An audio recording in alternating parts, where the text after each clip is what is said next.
ಸರ್ಕಾರ ಮತ್ತೆ ಆರ್ಎಸ್ಎಸ್ ವಿರುದ್ಧ ಸಮರ ಸಾರಿದೆ. ಸಾರ್ವಜನಿಕ ಮತ್ತು ಸರ್ಕಾರಿ ಸ್ಥಳಗಳಲ್ಲಿ ಸಂಘದ ಚಟುವಟಿಕೆ ಮೇಲೆ ನಿಯಂತ್ರಣ ಹೇರಲು ಈಗ ಮುಂದಾಗಿದೆ. ಇದಕ್ಕಾಗಿ ಹೊಸ ಮಸೂದೆಯನ್ನ ರಚಿಸೋಕೆ ಮುಂದಾಗಿದೆ. ಯಾವ ರೀತಿ ಬನ್ನಿ, ಅದಕ್ಕೆ ಸಂಬಂಧಪಟ್ಟಂತ ವರದಿ ಇದೆ, ನೋಡ್ಕೊಂಡು ಬರೋಣ.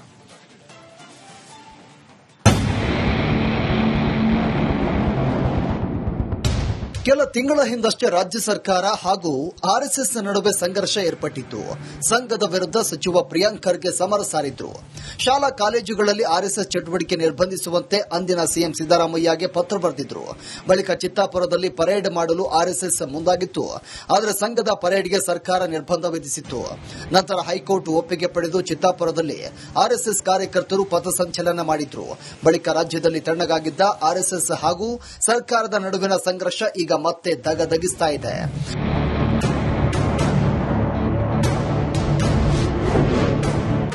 ಆರ್ಎಸ್ಎಸ್ ವಿರುದ್ಧ ಸಮರ ಸಾರ್ತಾ ಸರ್ಕಾರ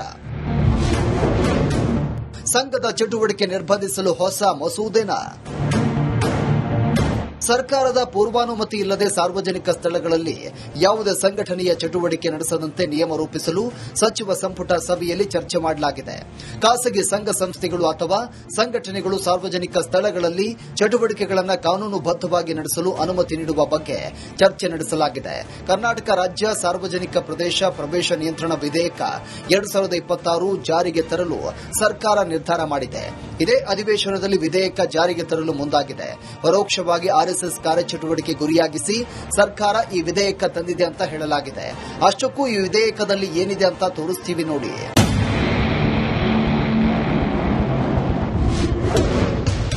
ವಿಧೇಯಕದಲ್ಲಿ ಇರೋದು ಏನು? ಸಾರ್ವಜನಿಕ ಸ್ಥಳಗಳಲ್ಲಿ ಖಾಸಗಿ ಚಟುವಟಿಕೆ ಅನುಮತಿ ಕಡ್ಡಾಯ. ಅನುಮತಿ ಇಲ್ಲದೆ ಕೋಲುಗಳನ್ನು ಹಿಡಿದು ಓಡಾಡುವಂತಿಲ್ಲ ಅಥವಾ ಅನುಮತಿ ಇಲ್ಲದೆ ಪಥಸಂಚಲನ ನಡೆಸುವಂತಿಲ್ಲ. ಸರ್ಕಾರದ ನಿಯಮದಂತೆ ಸಂಘಟನೆಗಳು ನಡೆದುಕೊಳ್ಳಬೇಕು. ಕಾನೂನು ಚೌಕಟ್ಟಿನೊಳಗೆ ಎಲ್ಲರೂ ಕಾರ್ಯವನ್ನು ನಿರ್ವಹಿಸಬೇಕು. ಇನ್ನು ವಿವಾದವನ್ನ ಮೈಮೇಲೆ ಎಳೆದುಕೊಳ್ಳುವುದು ಬೇಡ ಅಂತ ಸಿಎಂ ಡಿಕೆ ಶಿವಕುಮಾರ್ ಸಂಪುಟದ ಸಚಿವರಿಗೆ ಸಲಹೆ ನೀಡಿದ್ದಾರೆ. ಎಲ್ಲೂ ಆರ್ಎಸ್ಎಸ್ ಹೆಸರು ಉಲ್ಲೇಖ ಮಾಡೋದು ಬೇಡ ಅಂತ ತಿಳಿಸಿದ್ದಾರಂತೆ. ನಾವು ಯಾರು ಅಲ್ಲ, ಯಾರೇ ಆಗ್ಲಿ, ನೀವೇ ಆಗ್ಲಿ, ನಾವೇ ಆಗ್ಲಿ, ರಸ್ತೆಯಲ್ಲಿ ಇದನ್ನ ಪರ್ಮಿಷನ್ ಕಾರ್ಯಕ್ರಮ ಮಾಡಬೇಕಾದ್ರೆ ತಗೋಬೇಕು ಅಂತ ಯಾವ ಪಾರ್ಟಿ ಪಕ್ಷ ಮತ್ತೊಂದು ಅಂತ ಏನಿಲ್ಲ. ಈಗ ನಾವೆಲ್ಲ ಸುಮ್ಮನೆ ಹೇಳ್ದೆ ಕೇಳ್ದೆ ನುಗ್ಬಿಡ್ತೀವಲ್ಲ.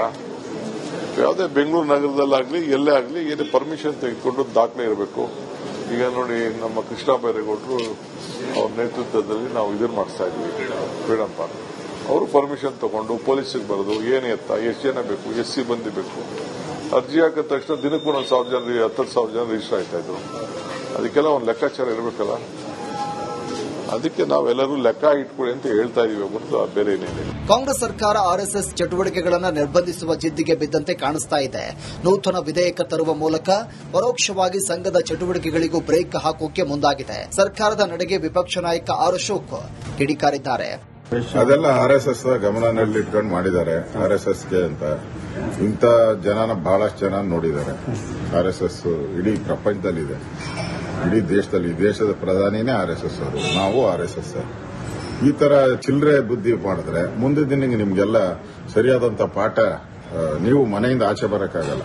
ಆ ಪರಿಸ್ಥಿತಿ ನಿರ್ಮಾಣ ಆಗುತ್ತೆ ಮುಂದಿನ ದಿನಗಳಲ್ಲಿ. ಇದೇ ಅಧಿವೇಶನದಲ್ಲಿ ಈ ತರ ನೀವು ದ್ವೇಷದ ರಾಜಕಾರಣ ಮಾಡಿದ್ರೆ, ಆರ್ಎಸ್ಎಸ್ ಮೇಲೆ ನಿಮ್ಮ ದ್ವೇಷಗಳನ್ನು ತೋರಿಸಿದ್ರೆ, ಆ ಸಂಸ್ಥೆಗೆ ನೀವು ಲೆಕ್ಕಕ್ಕಿಲ್ಲ, ಬೋರ್ಡ್ಗೆ ಇಲ್ಲ. ನಿಮ್ಮಂತ ಲಕ್ಷಾಂತರ ಜನ, ಕೋಟ್ಯಾಂತರ ಜನ ನೋಡಿದಾರೆ ಅವರು. ತಣ್ಣಗಾಗಿದ್ದ ಸಂಘರ್ಷ ಮತ್ತೆ ದಗದಗಿಸ್ತಾ ಇದೆ. ಮುಂದೆ ಇದು ಯಾವ ರೂಪವನ್ನು ಪಡೆದುಕೊಳ್ಳುತ್ತೋ ಏನೋ ಕಾದು ನೋಡಬೇಕಿದೆ.